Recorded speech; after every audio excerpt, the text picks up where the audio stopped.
We want you to go on a missions trip.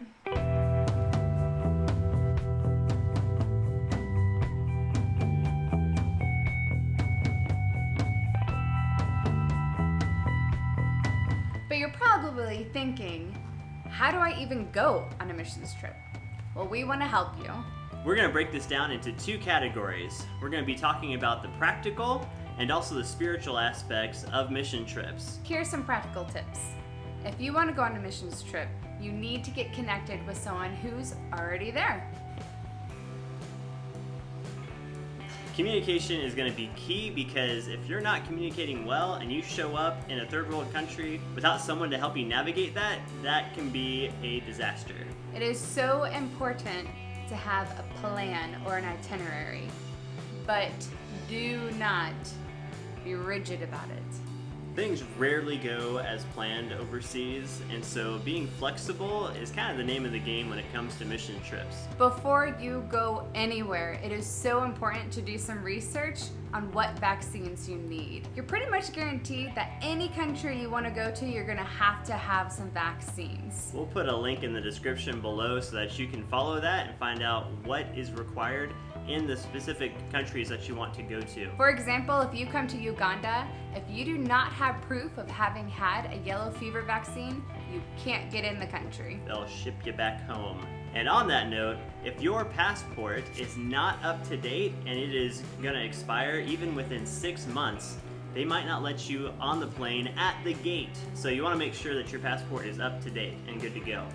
Flying around the world is also very expensive, and so you're gonna wanna find a way to either raise that money or save, because it can cost a couple $1,000s to fly over, even here to Uganda. Have you ever given someone a gift and had so much joy in knowing that you're blessing that person?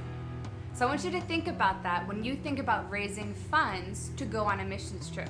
Never be afraid to ask for help, because if you don't, you might be taking away an opportunity for someone to bless you. Make it easy for people to support you. When you send out prayer letters, put in there an envelope that's addressed and has the stamp to send it right back to you with that check or whatever it is they're sending. Set up a PayPal account. Set up something so that it's super easy for them to go ahead and donate at that moment.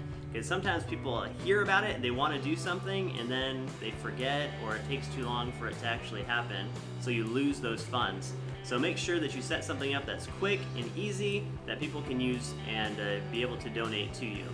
Do not be afraid of using social media. It's a great tool to help people stay in contact with you and for you to keep people updated on what God is doing. And have fun with it.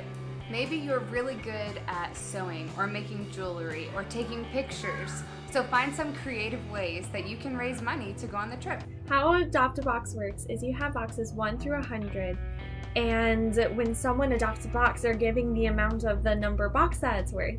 So box 39, they're giving $39. I really hope that you're able to use this in your next mission trip or fundraiser. Bye! If you're coming to see us here on the Borderlands team in Uganda, we actually have a link for the visa application form just below, so be sure to check that out. And for some countries, it takes up to 6 months or longer to get a visa, so make sure you are well prepared in advance. Alright guys, thanks for liking, commenting, and subscribing. If you'd like to leave us a comment, we'd love to hear from you. And we'll see you guys in another 2 weeks.